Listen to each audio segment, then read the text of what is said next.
ಸ್ನೇಹಿತರೆ, ನಾಗರಹೊಳೆ ಕಾನನದ ನಮ್ಮ 2ನೇ ಭಾಗದ ರೋಮಾಂಚನಕಾರಿ ಪಯಣ ಈಗ ಶುರುವಾಗ್ತಿದೆ. ಮೊದಲ ಭಾಗದಲ್ಲಿ ನಾವು ದೈತ್ಯ ಸಲಗಗಳು, ಕಾಡು ನಾಯಿಗಳ ಬೇಟೆಯ ಶೈಲಿ ಮತ್ತು ಅಪರೂಪದ ಹಕ್ಕಿಗಳನ್ನು ನೋಡಿದ್ವಿ. ಇವತ್ತು ನಮ್ಮ ಸಫಾರಿ ವಾಹನ ಹಾವಿನಂತೆ ಬಳಕುವ ಈ ಹಾದಿಯಲ್ಲಿ ಮತ್ತಷ್ಟು ಆಳಕ್ಕೆ ಸಾಗುತ್ತಿದೆ. ಈ ದಟ್ಟ ಅರಣ್ಯದ ಒಡಲಲ್ಲಿ ಇಂದು ನಮಗಾಗಿ ಯಾವ ವಿಸ್ಮಯ ಕಾದಿದೆ? ಬನ್ನಿ, ಸೀಟ್ ಬೆಲ್ಟ್ ಧರಿಸಿ ಒಟ್ಟಾಗಿ ಅನ್ವೇಷಿಸೋಣ. ರೆಡಿಯಾಗಿ ಹೊರಡ್ತಾ ಇದ್ವಿ ಇವಾಗ. ಸೊ ಮಧ್ಯಾಹ್ನ ಸಫಾರಿ. ಸೊ ಎಕ್ಸ್ಪೆಕ್ಟೇಷನ್ಸ್ ಅಂತೂ ಏನಿಲ್ಲ, ಸುಮ್ಮನೆ ಆರಾಮಾಗಿದ್ದೀವಿ ಅಂತಂದು ಹೋಗ್ತಾ ಇದ್ದೀವಿ. ಸೊ ನೋಡೋಣ ಏನು ಸಿಗುತ್ತೆ ಅಂತ. ನಮ್ಮ ಜೊತೆ ನಿಮ್ಮನ್ನು ಕರ್ಕೊಂಡು ಹೋಗ್ತಾ ಇದ್ವಿ. ಬಂದು ನಮ್ಮ ಜೊತೆಗೆ ನೀವೇ ಎಂಜಾಯ್ ಮಾಡಿ ಸಫಾರಿನ.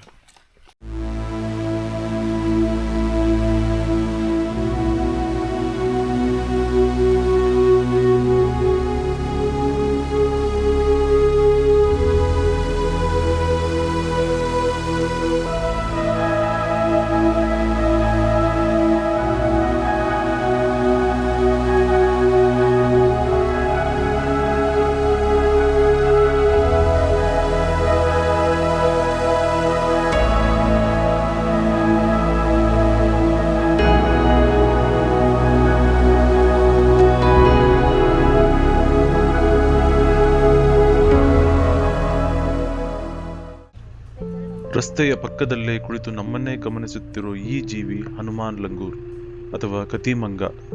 ಇವು ಕೇವಲ ಕಾಡಿನ ಕೋತಿಗಳಲ್ಲ, ಇವು ಅರಣ್ಯದ ನಿಜವಾದ ಸೆಕ್ಯೂರಿಟಿ ಗಾರ್ಡ್ಗಳು. ಹುಲಿ ಅಥವಾ ಚಿರತೆ ಹತ್ತಿರದಲ್ಲಿದ್ದರೆ ಇವು ಮರದ ಮೇಲಿಂದ ವಿಶಿಷ್ಟವಾದ ಅಲಾರ್ಮ್ ಕಾಲ್ ಅಥವಾ ಎಚ್ಚರಿಕೆಯ ಕೂಗು ಹಾಕಿ ಇಡೀ ಕಾಡನ್ನು ಜಾಗೃತಗೊಳಿಸುತ್ತವೆ. ಇಲ್ಲಿ ದಟ್ಟ ಎಲೆಗಳ ನಡುವೆ ಅಡಗಿ ಕುಳಿತಿರುವ ಒಂದು ವಿಶಿಷ್ಟ ಜೀವಿ ಮೀನುಗೂಬೆ ಅಥವಾ ಬ್ರೌನ್ ಫಿಶ್ ಔಲ್. ಹಗಲಿನ ವೇಳೆಯಲ್ಲಿ ಕಣ್ಣಿಗೆ ಸಿಗುವುದು ತುಂಬಾ ಅಪರೂಪ. ಆ ದೊಡ್ಡ ಕಣ್ಣುಗಳು ಮತ್ತು ಗಾಂಭೀರ್ಯದ ನೋಟವನ್ನು ಗಮನಿಸಿ.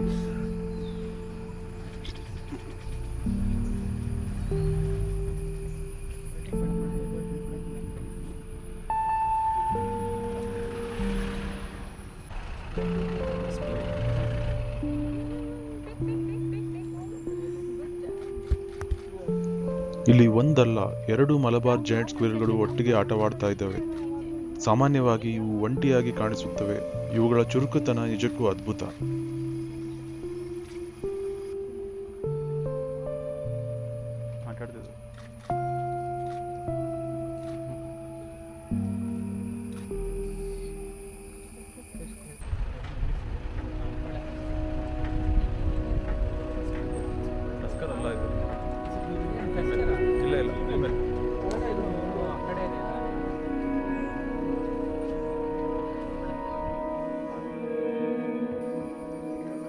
ಇಲ್ಲಿ ನೋಡಿ ಸ್ನೇಹಿತರೆ, ಒಂದು ಹೆಣ್ಣಾನೆ ನೀರಿನಲ್ಲಿ ಎಷ್ಟು ಜಲಕ್ರೀಡೆ ಆಡ್ತಾ ಇದೆ.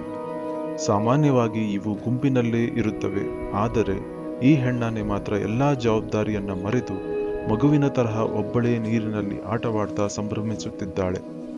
ತನ್ನ ಸೊಂಡಿಲಿನಲ್ಲಿ ನೀರನ್ನು ಹೀರಿ ಮೈಮೇಲೆ ಚೆಲ್ಲಿಕೊಳ್ಳುವ ದೃಶ್ಯ ನೋಡಲು ಎಷ್ಟು ಮುದ್ದಾಗಿದೆ ಅಲ್ವಾ? ಈ ದಟ್ಟ ಕಾಡಿನಲ್ಲಿ ಬಿಸಿಲಿನ ಬೇಗೆಯಿಂದ ತಪ್ಪಿಸಿಕೊಳ್ಳಲು ಆನೆಗಳಿಗೆ ನೀರೇ ಆಶ್ರಯ. ಇದು ಈ ಹೆಣ್ಣಾನೆಯ ವೈಯಕ್ತಿಕ ಸ್ಪಾ ಡೇ ಅಂತಾನೆ ಹೇಳಬಹುದು. ನೀರಿನಲ್ಲಿ ಈಜಾಡುವುದು ಇವುಗಳ ಶರೀರದ ತೂಕವನ್ನು ಹಗುರವಾಗಿಸುವುದಲ್ಲದೆ ಇವುಗಳ ದಣಿವಾರಿಸಲು ಸಹಾಯ ಮಾಡುತ್ತೆ. ಪ್ರಕೃತಿಯ ಮಡಿಲಲ್ಲಿ ಇಂತಹ ಶಾಂತ ಕ್ಷಣಗಳನ್ನು ಸಫಾರಿಯಲ್ಲಿ ನೋಡುವುದು ಒಂದು ಯೋಗ.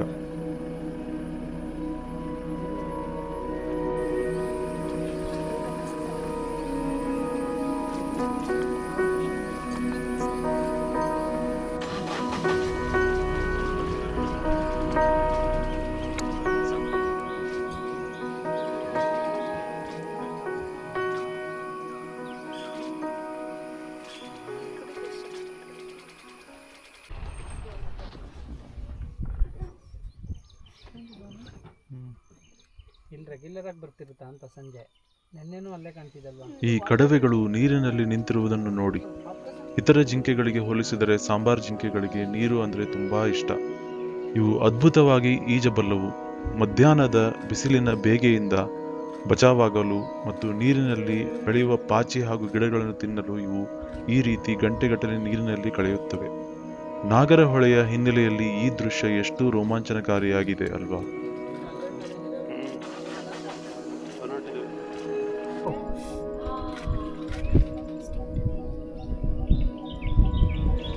ಆ ಒಣಗಿದ ಮರದ ಕೊಂಬೆಗಳನ್ನು ನೋಡಿ ಅಲ್ಲಿ ಇಡೀ ರಣಹದ್ದುಗಳ ದಂಡೇ ಬಂದು ಕುಳಿತಿದೆ. ಪಕ್ಷಿ ಜಗತ್ತಿನಲ್ಲಿ ಇವುಗಳು ಈ ರೀತಿ ಮರದ ಮೇಲೆ ಒಟ್ಟಿಗೆ ಕುಳಿತಿರುವುದನ್ನು ಕಮಿಟಿ ಆಫ್ ವಲ್ಚರ್ಸ್ ಅಂತಾರೆ. ಇಷ್ಟೊಂದು ಸಂಖ್ಯೆಯಲ್ಲಿ ರಣಹದ್ದುಗಳು ಒಂದೇ ಕಡೆ ಜಮಾಯಿಸಿದೆ ಅಂದರೆ ಖಂಡಿತ ಇದರ ಆಸುಪಾಸಿನಲ್ಲೇ ಹುಲಿ ಅಥವಾ ಚಿರತೆ ಬೇಟೆಯಾಡಿದ ಪ್ರಾಣಿಯ ಅವಶೇಷ ಇರಬೇಕು. ಕಾಡಿನಲ್ಲಿ ಯಾವುದೇ ಪ್ರಾಣಿ ಸತ್ತರೂ ಅದರ ಅವಶೇಷಗಳನ್ನು ಸಂಪೂರ್ಣವಾಗಿ ತಿಂದು ಮುಗಿಸುವ ಜವಾಬ್ದಾರಿ ಇವುಗಳದ್ದು. ಇದರಿಂದ ಕಾಡಿನಲ್ಲಿ ಯಾವುದೇ ಸಾಂಕ್ರಾಮಿಕ ರೋಗಗಳು ಹರಡುವುದಿಲ್ಲ. ಒಂದು ಕಾಲದಲ್ಲಿ ವಿನಾಶದ ಅಂಚಿನಲ್ಲಿದ್ದ ಇಂತಹ ಅಪರೂಪದ ರಣಹದ್ದುಗಳು ಹಿಂಡು ಒಟ್ಟಿಗೆ ಕಾಣಸಿಗುತ್ತಿರುವುದು ನಾಗರಹೊಳೆಯ ಉತ್ತಮ ಪರಿಸರ ವ್ಯವಸ್ಥೆಗೆ ಸಾಕ್ಷಿ.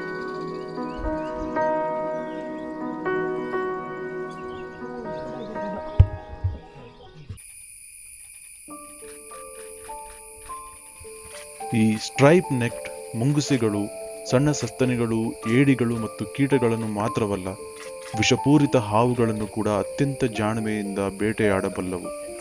ಇವುಗಳ ದಪ್ಪ ಚರ್ಮ ಮತ್ತು ಮಿಂಚಿನ ವೇಗದ ಚಲನೆ ಇವುಗಳಿಗೆ ಬೇಟೆಯಾಡುವಾಗ ರಕ್ಷಣೆ ನೀಡುತ್ತೆ. ಸಫಾರಿ ಹಾದಿಯಲ್ಲಿ ಇವು ಸದ್ದಿಲ್ಲದೆ ರಸ್ತೆ ದಾಟುವಾಗ ಕಣ್ಣಿಗೆ ಬಿದ್ದರೆ ನಮ್ಮ ಅದೃಷ್ಟವೇ ಸರಿ.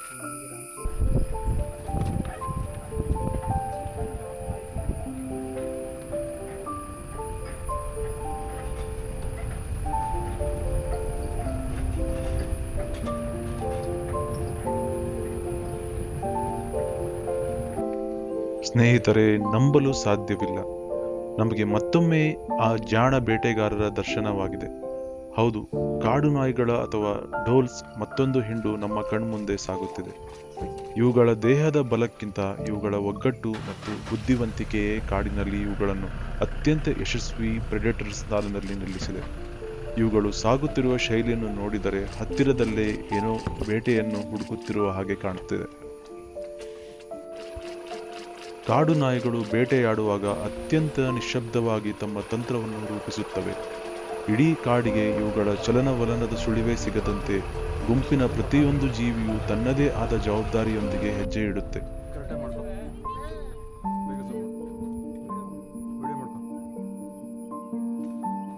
ಇಲ್ಲಿ ಗಮನಿಸಿ ಸ್ನೇಹಿತರೆ, ಈ 2 ಮರಿಗಳು ಈಗಾಗಲೇ ಸಾಕಷ್ಟು ಬೆಳೆದು ನಿಂತಿವೆ. ಅದಕ್ಕೆ ಇವು ತಾಯಿಯ ಬೆನ್ನಿನ ಮೇಲೆ ಕೂರದೆ ಅವಳ ಹಿಂದೆ ಹೆಜ್ಜೆ ಇಡುತ್ತಾ ಅವಳ ಪ್ರತಿಯೊಂದು ಚಲನವಲನ ಸೂಕ್ಷ್ಮವಾಗಿ ಕಲಿತಾ ಇವೆ. ಸೂರ್ಯ ಮುಳುಗುವ ಈ ಸುಂದರ ಹೊತ್ತಿನಲ್ಲಿ ನಮ್ಮ ಮಧ್ಯಾಹ್ನದ ಸಫಾರಿ ಮುಕ್ತಾಯವಾಗುವಾಗ ಸಿಕ್ಕ ಈ ತಾಯಿ ಮರಿ ಆನೆಯ ದರ್ಶನ ಇಡೀ ದಿನಕ್ಕೆ ಒಂದು ಅರ್ಥಪೂರ್ಣ ಮುಕ್ತಾಯ.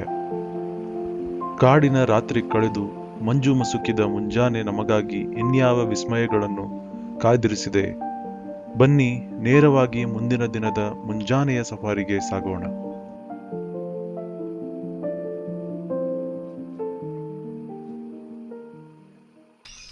Hey guys, good morning. Good morning. ಇವಾಗ ಕಾಣಿಸ್ತಿದ್ದೀವಿ. ಸೊ ಅರ್ಲಿ ಮಾರ್ನಿಂಗ್ ಸಫಾರಿ, 4ನೇ safari, back to back 3 safari ತೊಗೊಂಡ್ವಿ. ಯಾವುದೋ ಥರ ಟೈಗರ್ ಸೈಟಿಂಗ್ ಆಗಲಿಲ್ಲ ನಮಗೆ. ಇದು ಫೈನಲ್ ಇವತ್ತು ಹೋಗೋ ದಿನ. ಸೊ ಇವತ್ತೊಂದು ಲಾಸ್ಟ್ ಸಫಾರಿ ಮಾಡೋಣ ಅಂತ ಹೊರಟಿದ್ದೀವಿ. So as usual early morning safari ಇವಾಗ ಸ್ಟಾರ್ಟ್ ಆಗುತ್ತೆ. ಇವಾಗ ಹೋಗಿ ನಾವು ನೋಡ್ತೀವಿ ಹೇಗೆ ಸಫಾರಿ ಇರುತ್ತೆ ಅಂತ. ನೀವು ನಮ್ಮ ಜೊತೆ ಬನ್ನಿ. ಟೈಗರ್ ಸೈಟ್ ಆದರೆ ಆಬ್ವಿಯಸ್ಲಿ ನಿಮಗೂ ಕಾಣಿಸುತ್ತೆ. So let's meet there.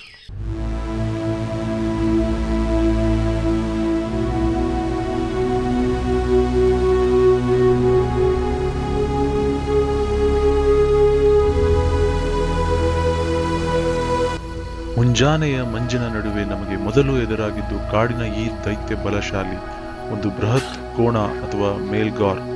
ಇದರ ಹೆಗಲ ಮೇಲಿರುವ ಆ ದಪ್ಪನೆಯ ಸ್ನಾಯುಗಳ ಮಡಿಕೆ ಮತ್ತು ಆ ಗಂಭೀರವಾದ ನೋಟವನ್ನು ಗಮನಿಸಿ. ಹಿಂದಿನಿಂದ ದೂರವಿರೋ ಇಂತಹ ಒಂಟಿ ಕಾಡು ಕೋಣಗಳ ಗಾತ್ರದಲ್ಲಿ ಅತ್ಯಂತ ದೊಡ್ಡದಾಗಿರುತ್ತವೆ.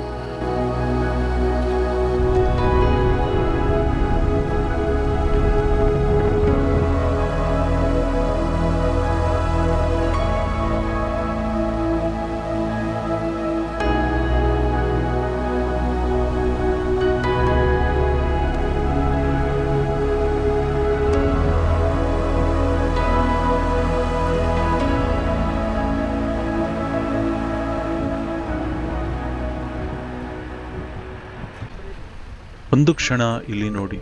ಮೊದಲು ನಾನು ಇದನ್ನು ಸಾಮಾನ್ಯ ಮರಕುಟುಕ ಅಂದುಕೊಂಡಿದ್ದೆ. ಆದರೆ ಸೂಕ್ಷ್ಮವಾಗಿ ಗಮನಿಸಿದಾಗ ತಿಳಿಯಿತು, ಇದು ಕಾಡಿನ ಅತ್ಯಂತ ಅಪರೂಪದ ವೈಟ್ ಬೆಲೀಡ್ ವುಡ್ ಪೆಕರ್. ಭಾರತದಲ್ಲೇ ಅತ್ಯಂತ ದೊಡ್ಡ ಗಾತ್ರದ ಮರಕುಟುಕ ತಳಿಗಳಲ್ಲಿ ಇದು ಪ್ರಮುಖವಾದದ್ದು. ದಟ್ಟ ಕಾಡಲ್ಲಿ ಹಳೆಯ ಮರಗಳಲ್ಲಿ ಮಾತ್ರ ವಾಸಿಸುವ ಈ ಅಪರೂಪದ ಹಕ್ಕಿ ತನ್ನ ಗೂಡಿನ ಬಳಿಯೇ ನಮಗೆ ದರ್ಶನ ನೀಡಿದೆ.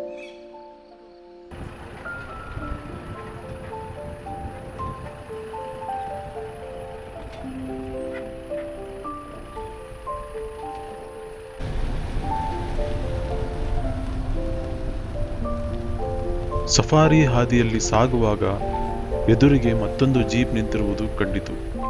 ಕಾಡಿನಲ್ಲಿ ಈ ರೀತಿ ವಾಹನ ನಿಂತಿವೆ ಅಂದರೆ ಅಲ್ಲಿ ಯಾವುದೋ ದೊಡ್ಡ ಪ್ರೆಡೆಟರ್ ಇದೆ ಅಂತ ಅರ್ಥ. ನಾವು ಹತ್ತಿರ ಹೋಗಿ ಪೊದೆಗಳ ನಡುವೆ ಸೂಕ್ಷ್ಮವಾಗಿ ಗಮನಿಸಿದ ಕಂಡಿದ್ದು ಆ ಪ್ರಕೃತಿಯ ಅದ್ಭುತ ಮಾಯಾವಿ ಚಿರತೆ. ದಟ್ಟ ಎಲೆಗಳ ನಡುವೆ ತನ್ನ ಶರೀರವನ್ನ ಎಷ್ಟು ಅದ್ಭುತವಾಗಿ ಮರೆಮಾಚಿಕೊಂಡು ಕುಳಿತಿದೆ ನೋಡಿ. ಪೊದೆಗಳ ಆಳದಲ್ಲಿ ಅಡಗಿದ್ದರೂ ಅದರ ಆ ತೀಕ್ಷ್ಣವಾದ ಕಣ್ಣುಗಳು ಮತ್ತು ಮೈಮೇಲಿರೋ ಚುಕ್ಕೆಗಳ ವಿನ್ಯಾಸ ನಮ್ಮ ಕ್ಯಾಮೆರಾಗೆ ಸಿಕ್ಕಿಬಿದ್ದವು. ಚಿರತೆಗಳು ಎಷ್ಟು ಚತುರ ಪ್ರಾಣಿಗಳೆಂದರೆ ಇವು ನಮ್ಮನ್ನ ಸಂಪೂರ್ಣವಾಗಿ ಗಮನಿಸುತ್ತಿರುತ್ತವೆ. ಆದರೆ ಇವುಗಳನ್ನು ಪತ್ತೆ ಹಚ್ಚುವುದು ಅತ್ಯಂತ ಕಷ್ಟ. ನಾಗರಹೊಳೆಯ ಕಾಡು ಈ ಮುಂಜಾನೆ ನಮಗೆ ನಿಜಕ್ಕೂ ಅದ್ಭುತ ಕ್ಷಣಗಳನ್ನು ಉಡುಗೊರೆಯಾಗಿ ನೀಡುತ್ತಿದೆ.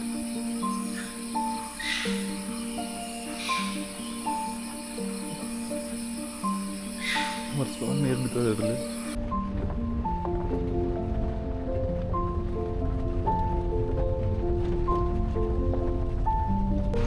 ಮಳೆ ಹನಿಗಳಲ್ಲಿ ಸಂಪೂರ್ಣವಾಗಿ ನೆನೆದು ಗಂಭೀರವಾಗಿ ನಿಂತಿರುವ ಈ ನವಿಲಿನ ದೃಶ್ಯ ಇಡೀ ಕಾಡಿನ ವಾತಾವರಣಕ್ಕೆ ಒಂದು ಪ್ರಶಾಂತವಾದ ಕಳೆಯನ್ನು ತಂದಿದೆ. ಮಳೆಯ ಶಬ್ದ ಮತ್ತು ಈ ಸುಂದರ ಹಕ್ಕಿ ಸಫಾರಿಯ ಮತ್ತೊಂದು ಅದ್ಭುತ ಕ್ಷಣ.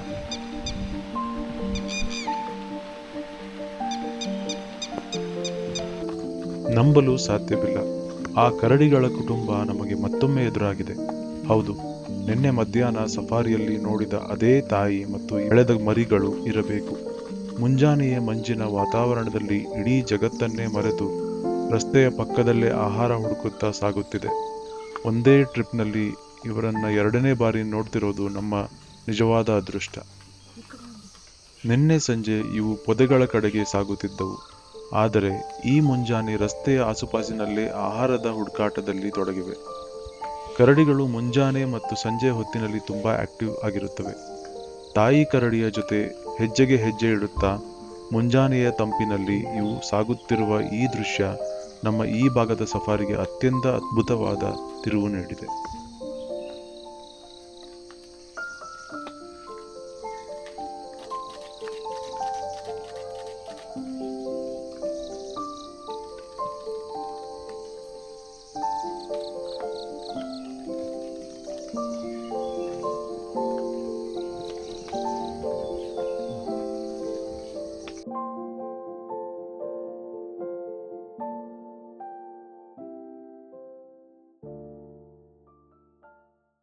ಇವತ್ತಿಗೆ ನಮ್ಮ JLR ಸಫಾರಿ ಮುಗೀತಾ ಇದೆ.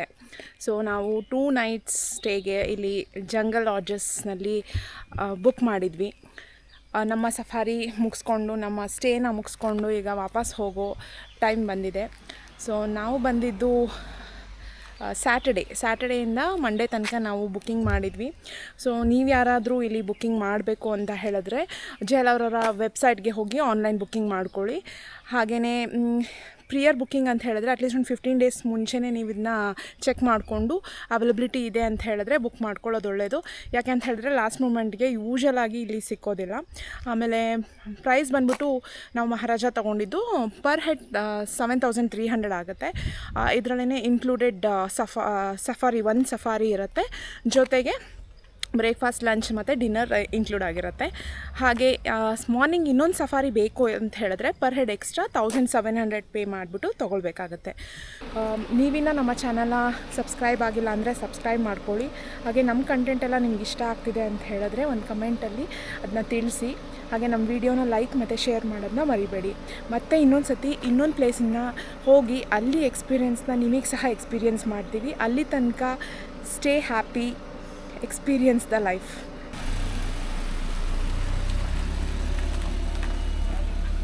ನಿಮಗೆ ಈ ವಿಡಿಯೋ ಇಷ್ಟ ಆದರೆ ಲೈಕ್ ಮಾಡಿ, ಶೇರ್ ಮಾಡಿ ಮತ್ತು ಸಬ್ಸ್ಕ್ರೈಬ್ ಮಾಡಿ.